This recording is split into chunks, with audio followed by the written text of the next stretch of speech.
próprio STJ tem duas correntes, dois entendimentos diversos. Eu cito para vocês, por exemplo, o entendimento do STJ, é uma decisão da sexta turma do STJ, no habeas corpus 216.815. Então, sexta turma do STJ, no habeas corpus 216.815. O STJ, nesse caso, decidiu que conta como hora extra, conta como hora excedente e, portanto, deve ser guardada como hora trabalhada para juntar para a remissão da pena aquilo que excede 8 horas de trabalho. Portanto, para o STJ, se um preso trabalhou 9 horas, ele tem uma jornada de 8 horas mais 1 hora de trabalho, ou seja, 1 hora a mais do que as 8 horas, que é o limite, o máximo da jornada de trabalho pelo artigo 33 da Lei de Execução Penal. Mas temos uma outra decisão do STJ, que foi tomada pela quinta turma do STJ no habeas corpus 201.634. Habeas corpus 201.634, o STJ decidiu que é hora extra aquilo que excede 6 horas de trabalho, que é a jornada mínima. Então, pegando o mesmo exemplo, aquele preso que trabalhou 9 horas, ele teria não 1 hora extra, ele teria 3 horas extras. Ou seja, a jornada de 6 horas, que conta um dia trabalhado, e aí tem que fechar 3 dias desse para chegar a um dia de remissão, mais 3 horas, ou seja, se trabalhou 9 horas, são 3 horas a mais do que 6 horas. Logo, guarda essas 3 horas para depois serem computadas. Assim, essa é uma corrente muito melhor para a defesa. Portanto, essa segunda corrente, que considera como hora extra aquilo que excede 6 horas de trabalho, que passa de 8 horas, mas depois você retorna para 6 horas para contar como o marco temporal, o marco a ver o que é hora extra, é o melhor entendimento. Eu vou comparar os dois entendimentos aqui e vocês perceberão a diferença. Preso que trabalhou 7 horas. Bom, não tem hora extra, é uma jornada de trabalho. Preso que trabalhou 6 horas, da mesma forma, trabalhou um dia. Trabalhou 8 horas, um dia de trabalho do mesmo jeito. Mas o preso trabalhou 9 horas em determinado dia. Qual é o entendimento? Bom, você tem aqui uma jornada de trabalho com certeza. A definição agora é saber qual é o excedente, quantas horas extras você tem nesse caso.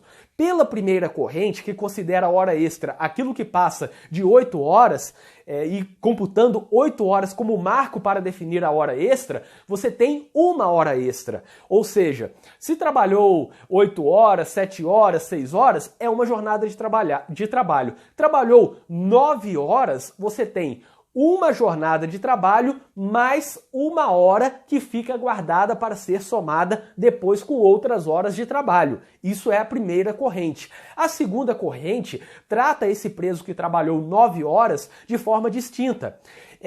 Se ele trabalhou 9 horas, passou da jornada máxima. E se passou da jornada máxima, essa segunda corrente fala que, por ter o cansaço da hora extra, por ter todo esse esforço a mais, passando até da jornada de 8 horas, você deve considerar como excedente o mínimo, aquela jornada mínima. Nesse caso, para a segunda corrente, que é a mais benéfica para a defesa, é hora extra aquilo que ultrapassa 8 horas, mas depois você retorna até as 6 horas. Isto é, você tem aqui nesse caso do preso que trabalha 9 horas, uma jornada de trabalho mais 3 horas excedentes à jornada mínima de 6 horas. Portanto, comparando aqui, a primeira corrente fala, o preso que trabalhou 9 horas tem uma jornada de trabalho, um dia de trabalho, né? E, além disso, mais 1 hora para ficar guardada. A segunda corrente fala, o preso que trabalhou 9 horas tem uma jornada de trabalho mais 3 horas, porque se ele chegou a 9 horas, você não conta a partir da 8ª hora como hora extra, você conta a partir da 6ª hora. E aí, 6 horas de uma jornada mais 3 horas extras. Portanto, ele ficaria com isso guardado. Agora, pensem no caso de um preso que trabalhou 2 dias nesse critério, 2 dias trabalhando 9 horas por dia. Se o preso trabalhou 9 horas por dia, 2 dias seguidos, segunda e terça, por exemplo, a primeira corrente, essa corrente pior para a defesa, diria o seguinte: se ele trabalhou 9 horas por dia, ele trabalhou uma jornada mais 1 hora. Logo, no final desses 2 dias de trabalho, que esse preso trabalhou 9 horas em cada dia, ele teria 2 dias de trabalho mais 2 horas guardadas. Ele teria 2 dias de trabalho mais 2 horas guardadas. Isso pela primeira corrente. Agora, a segunda corrente, pegando a mesma situação, preso que trabalhou segunda e terça, 9 horas em cada dia. Essa segunda corrente faria a seguinte conta rápida.